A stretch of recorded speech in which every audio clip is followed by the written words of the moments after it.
recognized Yes. by itself. Yes. So they have some number. They have some numbers. They have been. They're everything is recognized. Every shipment. Where did it come So from? how many Ds do they have? Oh, they have quite a lot of. Well, actually, you touched upon a very good point, because one of the big disadvantages of blockchain is that it's very, very energy intensive. We need a lot of computing power to keep track of all these ledgers and to update them. So this actually is very environmentally unfriendly, the way that we are doing blockchain at the moment. Now they have come up with alternatives to actually improve upon blockchain. So I don't think that this is the final state of affairs that will that we're seeing today. The way that blockchain, and that also that has to do with the origins of the blockchain technology, it was invented to become completely decentralized. And on a smaller scale, to basically let every element, every node in the blockchain to let them check and validate against each other whether somebody has actually tampered or not. Calculate. So it means very uniqueness do they have. So basically the system is replicated everywhere. So if there is a transaction, that transaction is being replicated everywhere throughout the blockchain, and it's sent. So if somebody tries to change it, so that means that basically your previous and your next will be updated, but then others who have also a copy of that ledger need to acknowledge that transaction. Now, if that transaction is actually false, then it will not be accepted, and that transaction will be isolated and not part of the blockchain. So you cannot tamper with the data. That makes it very strong because it will be almost impossible to hack, because you cannot update, you cannot hack everything at the same time. How this data is going to be identified? This data is going to be identified with so-called hashes. What do you mean hashes? Hashes. And a hash is a algorithm that translates what's inside that blockchain and translate it to a code. That code is generated on the fly, and that code is being sent out. So if that code no longer matches with other people who have the same code in that blockchain, they say, hey, somebody has been tampering because the content changes, the hash changes.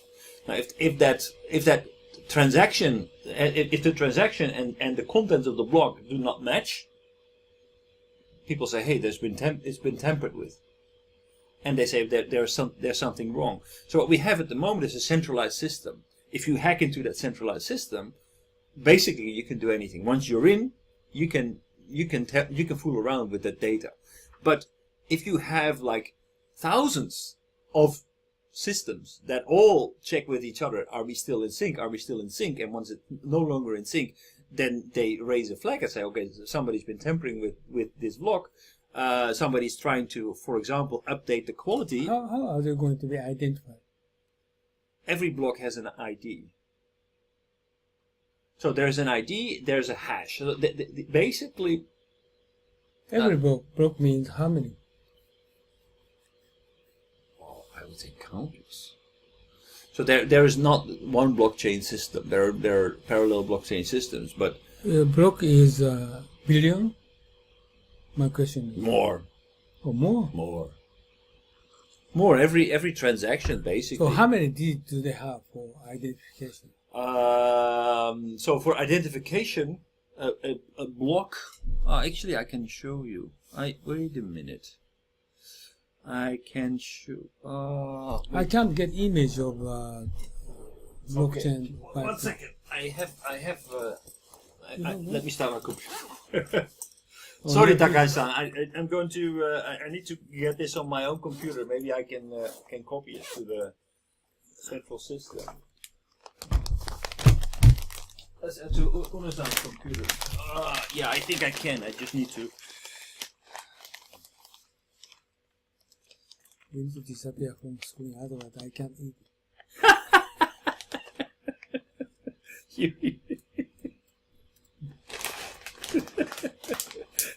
You better get completely out of the screen or something.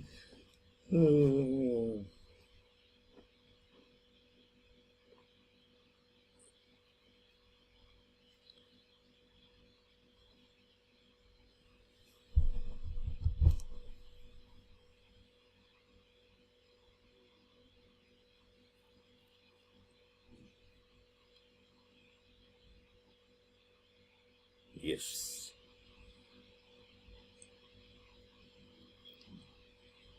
Yeah, this is it.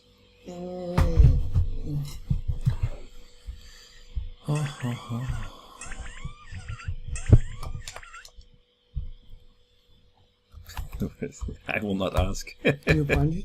Yes. Dot info.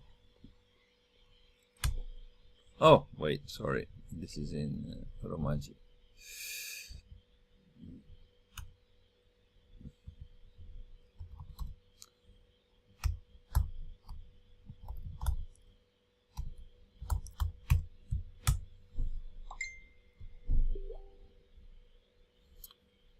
Okay. So we have here an example of what a blockchain looks like. So here we have a transaction. So we have the numbers 520,222, and then 520,223, 520,000. What is this? But this is a visualization of the blockchain. Okay, so if we look at this one, here we have contents of a blockchain. So we have truncation. We have hash. hash. This is the hash. So long. Yes. Hmm. So you have the origin. You have the follow up, and this is how you can visualize. This is uncountable. It's uncountable. Maybe 3 bytes. Yeah. 1 bit, right? 1 bit. So 8 Yeah. is 1 byte. Yeah. 5 byte. More, I would say. More, I would say. Oh, now I understand. It's difficult to make a copy. This is impossible. This is relating to Everything. relating. Yeah. So this is the same as Form 1. Right. This part is And same this as- is being, if I would temper this, I will change something, then the hash would be recalculated. No, my question is, this is 50 or 50 digit, but front 5, last 5 is connecting in Form 1. Right. Yes. Yeah. Oh, okay. Okay, Yeah. I got you. Yeah. Yeah. So this is what it looks like, Oh, I and it's see. impossible to temper with. Well, never say impossible, but the calculation power and to For actually. example, I have 10 billion data, big data. Right. Is it possible to sort? To solve. Sort. Sort. Yeah. What do you mean? Is it possible to sort? What do you mean sort? Sort. Sorry, I don't know what. Sort. The sequencing. Sequence. Oh, S-O-R-T. Sort, to sort. Well, basically, there's the blockchain identifier, so you can sort it based on, because there's a chronology in a blockchain. So that says, okay, every transaction is linked. Okay, with the other in I time. got the 10 billion data of the Right. without world. Okay, all transaction. Right. But I want to sort by the people name who own this product. 10 billion. I don't Can I think solve that it? is possible. But actually, theoretically, yes, it should be possible, because let's say, for example, No, that you- I'm talking about 10 billion. yeah, but let's say, for example, that you are. So I wouldn't do that. So basically, I would start a blockchain. Let's say that I'm Louis Vuitton, right? I'm Louis Vuitton, and I want to make sure that that all the bags that I have, that I made, are traceable. Traceable? So I don't want people to make rip-off copies of the stuff that I make. So what can I do? I can actually put a number in my bag, or a tag, an RFID or whatever. This to understand when to make So if there is if you have a Louis Vuitton bag, then and I sell it from the shop, then the owner basically it can be a registered transaction put in the blockchain. If the owner wants to resell it to somebody else, the new buyer can see, okay, actually this product is actually from the Louis Vuitton factory. Or she can recognize former owner. Right. Exactly. But she can recognize original factory. Yes, But exactly. she can recognize former owner. But she can recognize which factory this Right. is made. So where it's from. But a fake will never be able to do that. How can I do that? Hmm? How can I do that? How can I do that? Yeah. So fixed data is this own fixed data. Right. You know, like when this is made, which factory made. Exactly. Sort of You cannot tamper fundamental with it. information. But front data, the last data is connecting the transaction. Right. Sort of organization structure. Right. So basically, what you store in the Core data in the is blockchain, core data is the same. right? core data. It needs to be the same. Otherwise, the hash will be updated, and that means that the previous and the after tag will no longer match. That means that somebody has been tampering with the data. Somebody's tried to falsify the data inside one of these blocks. So my question is how this data will going to be used? It will be used, for example, by a buyer. If I want to buy a Louis Vuitton bag, I want to be able to track, okay, did this product actually come from the Louis Vuitton factory, yes or no? Because if it didn't, then I know it's a fake. So this data, okay, Right. blockchain data, what kind of information do they have? For example, where did the product come from? At what price was it sold? Who was responsible So for it? price is original price or When was it? When was it produced? when is it? Who transported this? Not- And then actually, not the recent price. not the recent price at that moment. So you can see exactly where the product came from. So and if we talk, for example, talk about food, I have a product in the supermarket. I scan the barcode, and then on the blockchain, I can see who produced for example, if it's frozen vegetables. Where was this produced? At which price? Which farmer produced it? Which price was it sold? Who transported it to which distribution center? Then who actually sold it? So if something is, say, if we had, for example, the gyoza, the gyoza that was sold a couple of years ago, it was poisoned in China. Oh, dumpling? Yeah, it's very easy to trace back. Okay, where did this product come from, and who was responsible for the shipment? So it's very easy to isolate what happened with this. Or are they going to figure out those dumpling is wrong dumpling located in where? Yes. Can they go? Yeah. So it will enable every consumer. If you, for example, are in the store, you want to buy a T-shirt. The way that I see this, I really want to do this. Actually, I really want to make it. You mean back tracing is capable? Yes.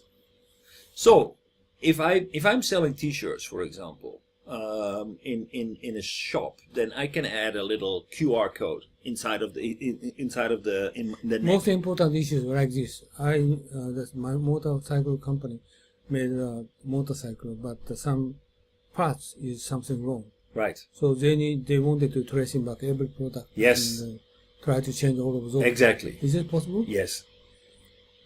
So if in one bolt, okay, we're going to tracing back is billion data. Yes. Past 10 years. Yes. Billion data. Possible. It can get this information? Possible. How can they can get those old data? How can many data Basically, because everything is blocked. spread Yes. many database, right? Right. All over the world. Yeah. Okay, but this is the supply chain that belongs to that car, right? This is the supply chain that belongs to that car. It's a different chain. It's a specific chain. So how are you going to trace it back for all over the world? Database. Yeah, basically it means that everybody needs to. Okay, my guess. Blockchain has they can jump into the other database.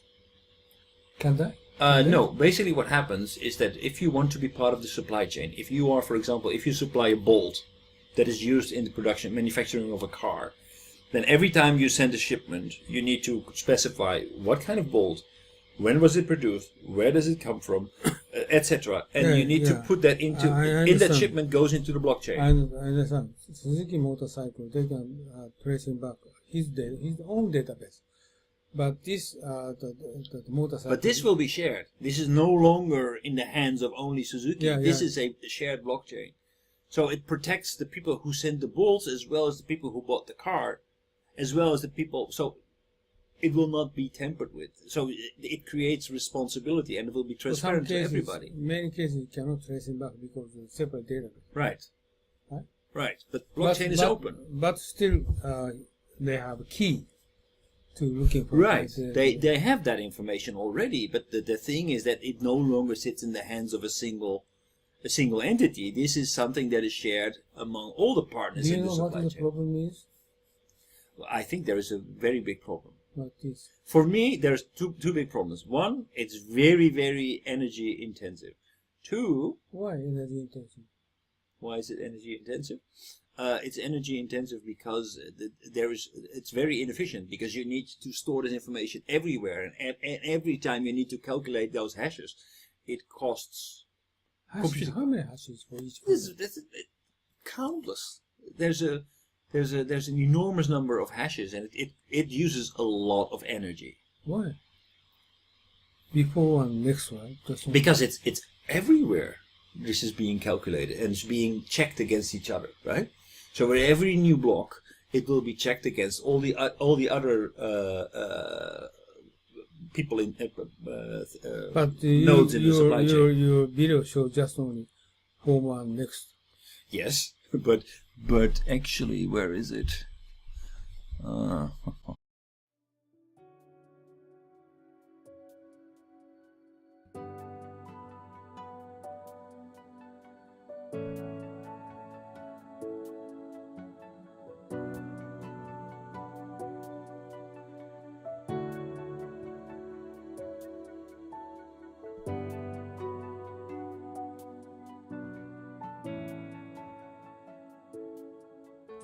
はい、皆さんこんにちは、雲野です。今日はですね、雲野塾の研修のプログラムをご紹介したいと思います。で、こういうふうなホームページありますけれども、ぜひですね、一度中身をご覧になっていただきたいと思います。今日はブーキューブさんのスタジオに来て、この収録をしておりますので、中身はこういうふうになってて、今最近ホットなね、グローバルリーダーの定義など書いてあります。で、特に経団連が作成しました留学すれば英語ができて専門性を持つというだけではですね、グローバルリーダーになれないとここに書いてありますようにですね、仕事ができる、専門性を持つ、英語ができるだけじゃなくてですね、私どもの塾ではリベラルアースということ、それからもう一つは孫子の平和、さらにはですね、日本の歴史というものを合わせて教えることによって皆さんが海外の欧米の方々と、もしくは華僑圏の方々と正々堂々と渡り合えるような人物を育成しようというふうなことを考えています。ここに次のスライドが出ておりますけれども、ここに書いてありますのはですね、さらに、私どもの雲野塾の中身につきましてはですね、欧米の資料しか使っておりません。また実際に雲野塾は英語でやっておりますので、英語の講師がこう話しておりますけど、学習はですね、日本の歴史をまだ教えてますので、学習の午後はですね、日本のプログラムをしております。で、以前はこれ有料だったので、今はですね、実際に会場費も取っていただいておりませんで、毎回5000円ということで、朝9時から午後5時までやっておりますので、ぜひ皆さんですね、ご検討の上ご参加いただければと。英語のできない方もですね、学習の午後こういうふうな研修をしておりますので、ぜひご参加いただければというふうに思っておりますので、よろしくお願いします。で、ここにさらにですね、グループ討議とか実務の勘どころを教えるって書いてありますけど、実際には私が10年ほどですね、欧米の新聞とか雑誌等をですね、集めてきた、もともと英語のベースでございますので、そうしたものをですね、50セッションのテーマに分けて資料作成しております。そういうことで、世界のオペレーション、もしくはカントリーリスクも含めてですね、しかも世界のトップの方々に対してもいろいろな分析とか洞察をしてですね、議論しております。そういったことも含めてですね、今後ともよろしくお願いしたいと思います。以上で私の挨拶を終えますが、今回のこのビデオの収録にあたってはですね、V キブさんのスタジオをお借りしてですね、お時間を頂戴して、このビデオを作成させていただきました。よろしくお願いします。どうもありがとうございました。